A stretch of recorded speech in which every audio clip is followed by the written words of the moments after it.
गढ़ लॉजिक्स के इस एपिसोड में आपका स्वागत है। और गढ़ लॉजिक्स में मैं अपने मेहमानों का चेहरा नहीं दिखाती हूँ, पर हाँ उनकी ओपिनियन बहुत इम्पॉर्टेंट होती है, तो आप ओपिनियन को सुने। कैसी हैं आप? मैं ठीक हूँ, आप कैसी हैं? मैं भी ठीक हूँ। तो न्यूज़पेपर वगैरह तो पढ़ ही रहे होंगे आप लोग? हाँ, रेगुलर। तो क्या पढ़ा, क्या खास लगा आपको इस स्पीच में? क्या ऐसा आया जिस पर आपका दिमाग थोड़ा सा लगा हो कि हम संविधान से दूर जा रहे हैं? हाँ, अभी तो जैसे रिसेंट में जैसे मैंने देखा कि जो ये स्कीम लागू कर दी है, मनरेगा का नाम बदल के वीबीजी राम जी 1 जुलाई। हम तो कहते हैं भाई वी ग्राम जी, वी ग्राम जी, ये ज्यादा बढ़िया लगता है। उसके थ्रू भी वो राम को प्रमोट करना चाहते हैं। यस, यही उनका मोटिव है।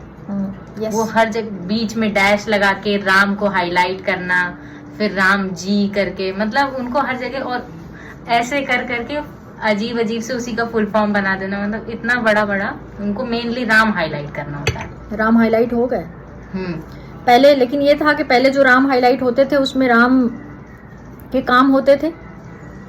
रामायण में उन्होंने जैसा रोल प्ले किया है, राम एक आदर्श राजा, एक मर्यादा पुरुषोत्तम नागरिक की क्या बात करें, नागरिक तो तब होता है जब संविधान होता है। उस समय तो राजतंत्र था। तो एक ऐसा पुरुष जो पुरुषों में श्रेष्ठ है, पुरुषोत्तम, यस, पुरुषोत्तम एक वो था चरित्र। लेकिन अब राम का नाम ऐसे नहीं याद किया जाएगा। अब राम का नाम ऐसे याद किया जाएगा कि उनके नाम पे एक मंदिर बना। और मंदिर में जो आस्था के पैसे थे उसको देख के हालत खराब हो गई पुजारियों की। इतना पैसा आ गया कि सहन नहीं कर पाए। किसी ने कुछ सोच लिया, उस सपने देखने लगे। उस पैसे को देख करके लोगों ने सोचा कि इतनी प्रॉपर्टी बना लो, इतनी प्रॉपर्टी, क्योंकि पीढ़ियां गुजर जाएंगी, इतनी प्रॉपर्टी नहीं बन पाएंगी। क्यों? क्योंकि हम चोर हैं, डकैत हैं, हमें तो कुछ आता जाता है नहीं, ना हमें जिंदगी में कभी जॉब मिलेगी, ना हम कभी प्रशासनिक अधिकारी बन पाएंगे, ना हम कभी बड़े नेता बन पाएंगे। तो कोई मौका, ये जो मौका है ये राम ने दिया है, मौका चुरा लो। सही बात। तो उन्होंने क्या सोच रखते हैं। इतना हजारों करोड़ों रुपया जो मंदिर के नाम पर आया, अब तो ये कुछ नहीं, उस अमाउंट को बस कम दिखाएंगे कि कम चोरी हुआ, उससे कहीं ज्यादा चोरी हुआ होगा, लेकिन वो दिखाएंगे कम, क्योंकि आधा तो पैसा उन्हीं के पास गया है। तो बताएंगे कैसे कि हमारे पास ही है, या आरएसएस के पास है, या वीएचपी के पास है, इन्हीं सब के पास है, तो कैसे बताएंगे? अब तो न्यूज में ऐसा भी आ रहा था कि जैसे विश्व हिंदू परिषद का जो फ्लैगशिप मूवमेंट रहा है हमेशा से कि गवर्नमेंट का कंट्रोल नहीं होना चाहिए मंदिरों पर, गवर्नमेंट का कंट्रोल हटाओ, अब उसमें थोड़ा सा दिक्कत आ गई, क्योंकि इतना बड़ा ये यहाँ पर ये चोरी का मामला खुला है, तो उनका जो ये फ्लैगशिप मूवमेंट है वो थोड़ा सा डगमगाता हुआ अब दिख रहा है। ये भी था, मैंने देखा था न्यूज़पेपर में। खैर, लेकिन ये जो घटना घटी है, ये इससे युवा क्या सोचते हैं कि ये जो मंदिर आंदोलन शुरू हुआ, मंदिर आंदोलन कुछ साल पहले शुरू हुआ, आप लोग तो पैदा नहीं हुए होंगे उस वक्त, लेकिन ये है कि एक चक्र तो समझ में आ ही रहा है ना कि एक मंदिर की कहानी क्या है, इस मंदिर की कहानी कैसे लिखी जाएगी। क्या उसमें से इस भ्रष्टाचार को डिलीट कर दिया जाएगा, या फिर सच में इतिहास को बदलने वाले इस बात को इतिहास में दर्ज करेंगे, या दम नहीं है आएगा? आपको क्या लगता है? नहीं, मुझे लगता है कुछ लोग तो होंगे जो बिल्कुल इस बात को दर्ज करेंगे, जैसे अभी भी न्यूज़पेपर्स तो दर्ज कर ही रहे हैं, तो और भी कई लोग तो हैं आज भी जो इस चीज को दर्ज करेंगे और जो चाहते हैं कि ये सारी चीजें ना हो।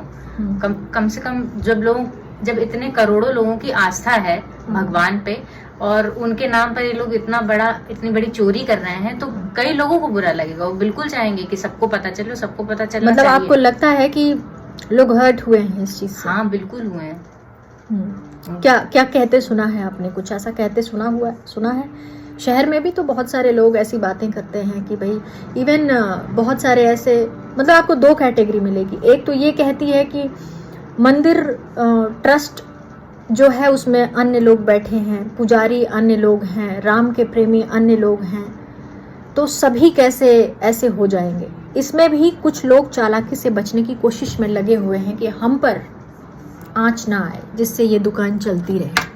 हाँ, कि ट्रस्ट तो वो अलग से बना हुआ था, उसमें तो अलग लोग हैं, हमारा कोई इसमें रोल नहीं है, ऐसा दिखाना चाहते हैं। जबकि इंटरनली तो वही सब है, जानते हैं लोग। और इसी बीच बंगाल में यूसीसी लागू हो गया। हाँ बिल्कुल, पढ़ा आपने? हाँ, इसी बीच ये चलता रहेगा, कुछ चलता रहेगा और कुछ होशियारी की जाती रहेगी। तो आपको क्या लगता है कि यूसीसी आने से बंगाल में क्या बदलेगा? मतलब ऐसा तो मुझे लगता ही है कि वो बेसिकली कम्युनल चीज़ों को बढ़ावा देना चाहते हैं, और मतलब उनको डाइवर्सिटी समझ नहीं आ रही है। जैसे डाइवर्सिटी होती है, लोगों को अलग तरीके से, मतलब इक्वल राइट्स के लिए भी लोग अलग तरीके से लड़ते हैं, चीज़ें अलग होती हैं। मतलब एक डाइवर्स कंट्री, जैसे हमने पढ़ा था हमेशा से यूनिटी इन डाइवर्सिटी, तो अब फिर उसके बाद उसी डाइवर्सिटी में इक्वालिटी भी आती है। तो जब लोग अलग लेवल पे होते हैं तो उनको अलग अलग चीज़ों के थ्रू इक्वल लाया जाता है। लेकिन यहाँ पर तो ये एक जैसा लगा के पता नहीं डाइवर्स जनता को कैसे हैंडल करेंगे, मुझे तो नहीं समझ आ रहा है। और मुझे तो यही इसका एंगल लगता है कि बेसिकली इनको हिंदू मुस्लिम करना है, उसमें भी कि मुसलमानों को थोड़ा और डरा धमका के रखेंगे, मुसलमानों को डरा धमका के रखेंगे। पर आपको क्या लगता है कि ये लगातार ऐसी कोशिशें जो की जाती रही हैं पिछले कई सालों से कि मुसलमानों को खुलकर डराते धमकाते भी हैं, और उनके संघ में और उनकी पार्टी में भी ऐसे लोग हैं जो टॉप पोस्ट पर हैं और मुसलमान हैं, और कोई कोशिश नहीं करते अपनी तरफ से, कुछ ऐसा नहीं सोचते कि धर्म को बचाया जाए या धर्म के नाम पर लोगों के साथ भेदभाव नहीं किया जाए। हर किसी को धर्म का प्रचार करने की आज़ादी है, और देखा जाए तो वो चूंकि सत्ता में है तो वो अपने धर्म का तो प्रचार कर रहे हैं, उसको पॉलिटिसाइज कर रहे हैं। इवन ये प्रचार नहीं है, हिंदुत्व दोनों अलग है। बिल्कुल। तो खुद के लिए तो पॉलिटिकल एजेंडा है। हाँ, खुद के लिए तो वो बहुत सुविधाएं ले रहे हैं, लेकिन वहीं पर दूसरे धर्म के लोगों के साथ वो प्रैक्टिस करवाना चाह रहे हैं जो ठीक नहीं है, जो असंवैधानिक है। बिल्कुल। आपने ये भी पढ़ा होगा कि जो कोर्ट मैरिज की जाएगी वो मान्य नहीं होगी। तो कोर्ट मतलब आपके पास वीजा है, आपके पास पासपोर्ट है तो आप नागरिक नहीं हैं। हाँ बिल्कुल, ये भी पढ़ा है। आप लेकिन मिलता कोर्ट से शादी करके आते हैं तो आपकी शादी मान्य नहीं है। तो क्या चाहते क्या हैं? आपको क्या लगता है कि वो क्या चाहते हैं कि जो कुछ भी पुराना स्थापित था, हाँ, संवैधानिक था, संविधान उनको मान्यता देता था, उन सबको वो इरेडिकेट कर रहे हैं। क्या चाहते हैं? कभी सोचा है कि वो ऐसा क्या चाहते हैं जो कोर्ट द्वारा की हुई चीज को भी मान्य नहीं करते? अब जैसे वो पासपोर्ट वाली बात है, तो उन्होंने कहा कि पासपोर्ट इंडियन सिटीजनशिप के लिए मतलब कंफर्मेटरी डॉक्यूमेंट नहीं है। लेकिन फिर कहते हैं लेकिन मिलता वो केवल इंडियन सिटीजन्स को ही है। तो मतलब कैसी कॉन्ट्राडिक्टरी सी बात है। मतलब वो चाहेंगे कि केवल इंडियन सिटीजन्स को मिले, लेकिन वो उसको कंफर्मेटरी नहीं मान रहे हैं। मतलब वो अपने रूल्स के हिसाब से चाहते हैं कि हमारे रूल्स के अकॉर्डिंग हम डिसाइड करेंगे कि कौन देश का नागरिक है और कौन देश का नागरिक नहीं है। अभी रिसेंट न्यूज में जैसे पढ़ा कि प्रेस क्लब ऑफ इंडिया ने कहा है कि अगर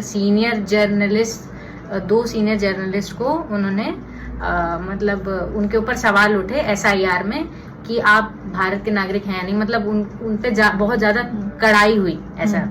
तो उन्होंने इस बात पे सवाल उठाया कि अगर इन पे भी जो टेलीग्राफ के एडिटर इन चीफ रह चुके हैं उन पे भी अगर ऐसा उठेगा मामला तो फिर कौन भरोसा करेगा। तो आम नागरिकों पर तो बहुत ज्यादा ज्यादती हो रही है। आपको अचानक से पता चलता है कि आप भारत के नागरिक नहीं हैं, और कितनी इत्तेफाक की बात है कि टेलीग्राफ के एडिटर के साथ ऐसा हुआ। हाँ, टेलीग्राफ का एडिटर कहा जाता है कि उनके ऊपर आरोप लगाते हैं। वो भी कौन लोग आरोप लगाते हैं? जो लोग इस समय सत्ता में हैं। आरोप लगता रहा है कि वो जो है ममता बनर्जी के समर्थक हैं, या फिर ये न्यूज़पेपर ममता बनर्जी का समर्थक है। हाँ। और कितनी इत्तेफाक की बात है कि वही अब नागरिक नहीं होंगे।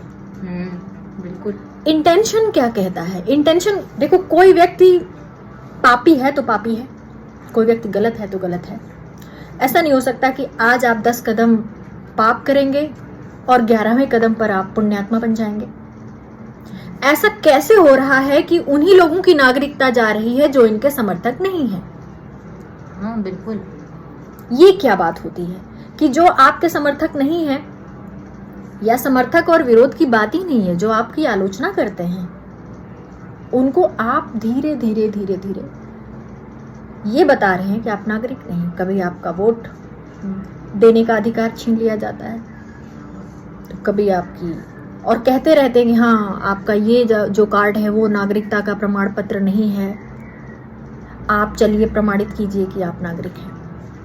इलेक्शन कमीशन को तो मतलब ऐसा कुछ प्रावधान भी नहीं है संविधान में कि वो ये प्रूव करे कि आप इंडियन सिटीजन है या नहीं। उसको तो बस ये रिव्यू करना होता है कि आप सिटीजनशिप डॉक्यूमेंट्स आपके रिव्यू करने होते हैं और आपको एज अ वोटर रजिस्टर करना होता है, यही बात होती है। उनका ये कोई भी रूल नहीं है कि मतलब वो ये देखें कि आप इंडियन सिटीजन है या नहीं, ये उनके किसी चीज में नहीं आता है। लेकिन वो SIR के थ्रू ऐसा ही कर रहे हैं, ये देख रहे हैं कि आप इंडियन सिटीजन है या नहीं। अमेरिका में ट्रंप ने कुछ नियम ला करके नागरिकता पर हस्तक्षेप किया, हाँ। पर अमेरिकी कोर्ट ने उसे स्वीकार नहीं किया। जॉर्ज बुश के टाइम पे भी हुआ था ऐसा। हाँ, पर कोर्ट्स हमेशा बचा लेती हैं। अपने नागरिकों को बचाने का जो जिम्मा है वो कोर्ट को दिया गया है। सरकारें गलतियां करती हैं, पर इस तरह कोर्ट बिल्कुल से, हमारे यहाँ की जो खास तौर पर कोर्ट है, बड़ी कोर्ट, वो बिल्कुल ऐसे बिहेव कर रही है जैसे कि संविधान की कोई उसको जानकारी नहीं है, उसके मन में जो आ रहा है कर रहा है। कोर्ट चल रही है, उसमें बैठे हुए जो न्यायाधीश हैं उनके अपने अपने मन से, जैसा जिसका मन करता है, जिस न्यायाधीश का जैसा मन करता है, हाँ। वो वैसे काम कर रहा है अपने दिल की। असल मनुस्मृति यहाँ चल रही है, बिल्कुल मन की स्मृति चल रही है। कभी कहेंगे कि शादी मान्य नहीं है, आपको 7 चक्कर लगाने पड़ेंगे। ऐसा नहीं लगता? एक फिल्म आई थी, तुम तो बहुत छोटे थे और हम लोग भी पैदा नहीं हुए होंगे उस वक्त जब वो फिल्म आई थी, नदिया के पार। अच्छा। क्योंकि हम तो बहुत बड़े हो गए तब जब हमको पता चला कि नदिया के पार जैसी कोई फिल्म है। तो उसमें और ऐसी कई सारी, हमारे भारत में, बॉलीवुड में कई सारे ऐसे डायरेक्टर हुए हैं जो ये सब शादी वादी बहुत अच्छी फिल्माते हैं। उन्होंने फिल्माया होगा, ऐसा लगता है कि कोर्ट के किसी न्यायाधीश ने उसको देख लिया। हालांकि ये मैडम जी का काम है, मिस मैडम नागरत्ना। तो कोई भी हो, लेकिन इस तरीके की जो सोच है कि कोई कोर्ट से शादी कर रहा है, कोई किसी अन्य तरीके से शादी कर रहा है, कोई आर्य समाज से शादी कर रहा है, कोई यूं ही कर ले रहा है शादी 4 लोगों की उपस्थिति में। हाँ, करते हैं लोग। ये क्या है? ये क्या सिर्फ ये UCC के अंतर्गत भी नहीं आता? इसमें एक जैसा क्या है? हिंदू मुसलमान एक करने के चक्कर में आप हिंदुओं के बीच जो तरह तरह के मेथड्स, तरह तरह के तरीके, शादी के, विवाह के, बंधनों में बंधने के, खाने के, पीने के, उठने के, बैठने के, पहनने के, ओढ़ने के, सब कुछ बदल दे रहे हैं। रीजनल डाइवर्सिटी भी तो बहुत ज्यादा। रीजनल डाइवर्सिटी बहुत। शादियां क्या भारत देश में सप्तपदी के ही थ्रू होती हैं? नहीं। कि भारत की जो क्षेत्रीयता है, क्षेत्रीय खूबसूरती है, उसको भी खत्म कर रहे हैं। कोर्ट से शादी करने वाला बेकार माना जाएगा। लगे कभी भी आप कहेंगे कि अच्छा ये शादी तो अमान्य है, आपने सप्तपदी किया। तो सप्तपदी क्या पूरे देश में पॉपुलर है? क्या बॉलीवुड बताएगा शादी कैसे हो? 7 पद कोई जरूरी नहीं है, हम लोगों के यहाँ खुद नहीं चले जाते ये सब। ये फिल्मी है, प्रॉपर फिल्मी है। 3 चक्कर लड़की काटेगी, 4 चक्कर लड़का काटेगा, कहीं 1 चक्कर काटेगा, कोई 6 चक्कर काटेगा। एग्जैक्टली। तो ऐसी जो चीजें होती हैं वो क्षेत्रीय खूबसूरती को भी नष्ट करती हैं। वो UCC ला करके एक रूपता क्रिएट करने की साजिश रचते हैं और यहाँ पर कटौती कर रहे हैं लोगों के फ्रीडम की। तो वैसे वो क्या करेंगे कि हिंदू और मुसलमान एक ही ट्रेडिशन से शादी करेंगे उनका भी एक जैसा होगा, उनका भी दोनों का एक जैसा होगा। आपको नहीं लगता कि ये कुछ ऐसी चालें चलते हैं जिससे कानूनी बाध्यताएं कम हो जाएं? हाँ, लोगों के झगड़े झंझट मिटाने के जो तरीके हैं वो सिंपल हो जाएं, काम ना करना पड़े। कभी कभी ऐसा नहीं लगता कि कोर्ट्स ऐसे ऐसे फैसले देती हैं जिससे उनको लगता है कि यार बहुत काम हो गया, हटाओ, रूल फॉलो करो, इस तरीके का रूल बनाओ जिससे सब लोग एक ही तरीके से आएँ और एक मिनटों में हम जो है निपटारा कर दें। ये बहुत जटिलताएं हैं। असल में भारत में जटिलताएं बहुत ज़्यादा हैं, जटिलताएं ही इसकी खूबसूरती हैं। बिल्कुल। और अगर कानून उस तरीके से अपना बिहेव नहीं करते या न्यायाधीश इस तरीके से पालन नहीं करते या कोर्ट्स ऐसे फॉलो नहीं करती तो फिर कोई मतलब नहीं बनता। अगर अब जैसे जिन लोगों ने कर ली ऑलरेडी कोर्ट मैरिज तो क्या उनकी अमान्य कर देंगे? हाँ, हालांकि नियम तो पोस्ट फैक्टो लागू नहीं होते। अच्छा, लेकिन कुछ कह नहीं सकते। ये भी कर सकते हैं। आज की सरकार कुछ भी कर सकती है।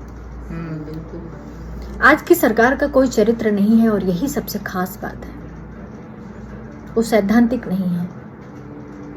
वही जैसे टीचर्स को अब मैंडेटरी कर दिया टीटी देने के लिए, क्या आप टीटी दीजिए, मतलब जो ऑलरेडी सिलेक्ट हो के आ चुके हैं, पढ़ा रहे हैं, अब उनके टीटी देने का क्या मतलब जब उनके टाइम पे टीटी ही नहीं था तो। बिल्कुल, वो अनुभवी हो चुके हैं और उन्होंने वो ट्रेनिंग लेने का प्रावधान होना चाहिए, बजाय इसके कि आप उनको टीईटी करवा रहे हैं और उसमें भी आपने पढ़ा ही होगा।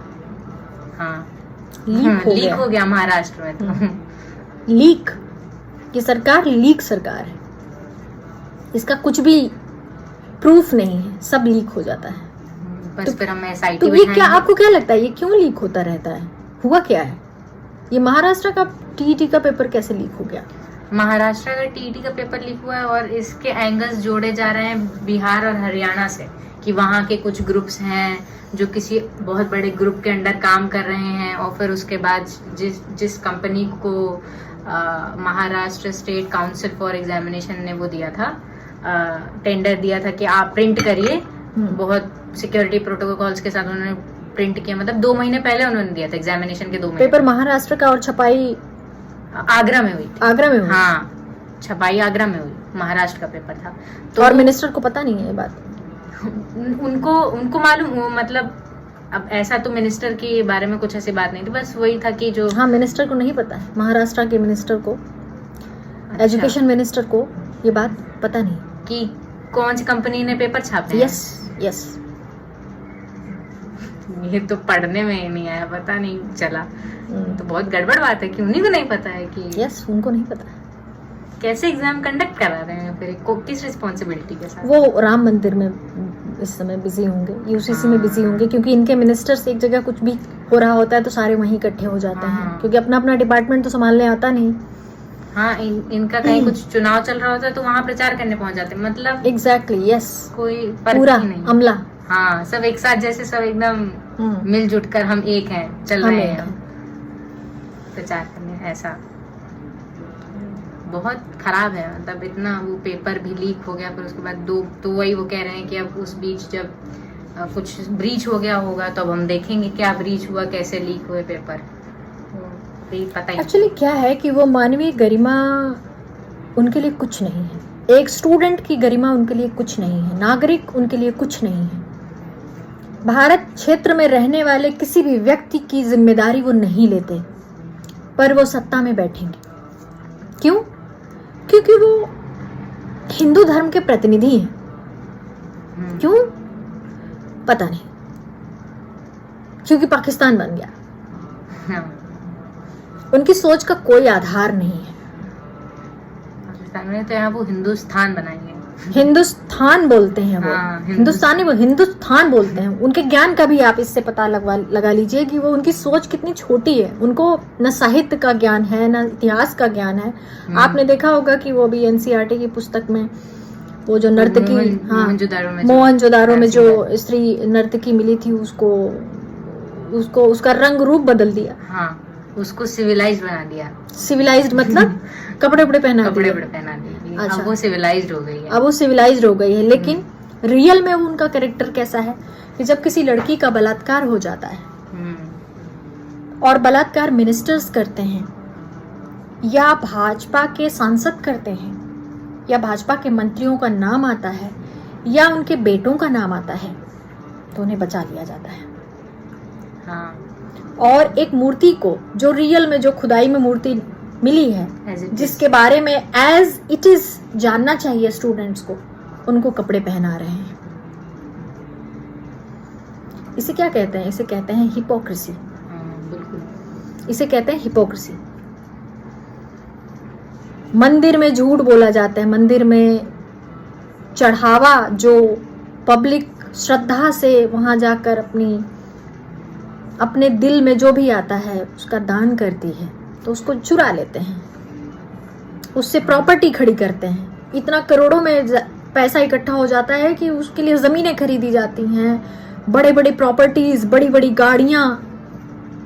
इसका मतलब है ना कि ये ईश्वर को भी अपनी दुकान का एक सामग्री समझते हैं। हाँ, तो लगता है जैसे इन लोगों को लगता है कि कोई ईश्वर नामक संस्था है ही नहीं, और इनको ऐसा लगता है कि जैसे अब इन्हें कोई सजा नहीं देगा, ना ही इनको ये जैसे आम लोगों में धारणाएं होती हैं, अरे तुम गलत करोगे तो तुम नर्क में जाओगे। तो इन लोगों को पता है कि ऐसा कुछ नहीं होगा हमारे साथ, हम चाहे कुछ भी ऐसा गलत कर लें, अंत में सबको चले जाना है और कहीं किसी को नर्क या स्वर्ग में नहीं जाना है। ऑफ कोर्स तो इनको ये बिल्कुल सही समझते हैं, लेकिन पब्लिक इस बात को नहीं समझती है। हाँ, उनकी बहुत ज्यादा श्रद्धा है। पब्लिक को यही कह के डराया गया है कि तुम गलत करोगे तो ईश्वर तुम्हें सजा देगा। डरते हैं। तुम गलत करोगे तो ईश्वर तुम्हें सजा देगा, तुम गलत करोगे तो कानून तुम्हें सजा देगा। लेकिन बड़ा आदमी गलती करता है तो कानून भी सजा नहीं देता, और मंदिर का पुजारी गलती करता है तो भगवान उसको सजा नहीं देता। भगवान जैसी कोई संस्था हमने देखी नहीं, और ना ही उसका कोई नेटवर्क है जिससे वो सजा दे। क्या उसके पास पुलिस है? क्या उसके पास न्यायालय है? नहीं। पर भगवान की छड़ी बड़ी लंबी है, जैसे कानून का हाथ बहुत लंबा होता है, वो कभी पहुंच ही नहीं पाता उस आदमी के पास जिसने गलत काम किया होता। और आजकल विधायक और सांसद के पास तो कानून के हाथ बहुत लंबे हैं, फिर भी विधायक सांसद के पास वही नहीं पहुंच पाता। कानून के हाथ इतने लंबे हैं कि विधायक और सांसद तक नहीं पहुंच पाते, बलात्कारी तक नहीं पहुंच पाते। क्यों? बलात्कारियों के पास भाजपा और आरएसएस का टोकन है। युवाओं को सोचना तो चाहिए, या फिर सोचते ही होंगे कि क्या रीजन है कि मूर्तियों पर तो आप दुपट्टे उड़ा रहे हैं, लेकिन रियल महिलाओं के दुपट्टे छीने जा रहे हैं, फाड़े जा रहे हैं।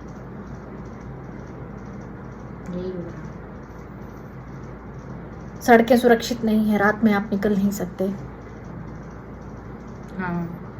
निश्चित तौर पर आप किसी सुनसान इलाके में जाएंगे तो निश्चित तौर पर आपके साथ गलत हो जाएगा।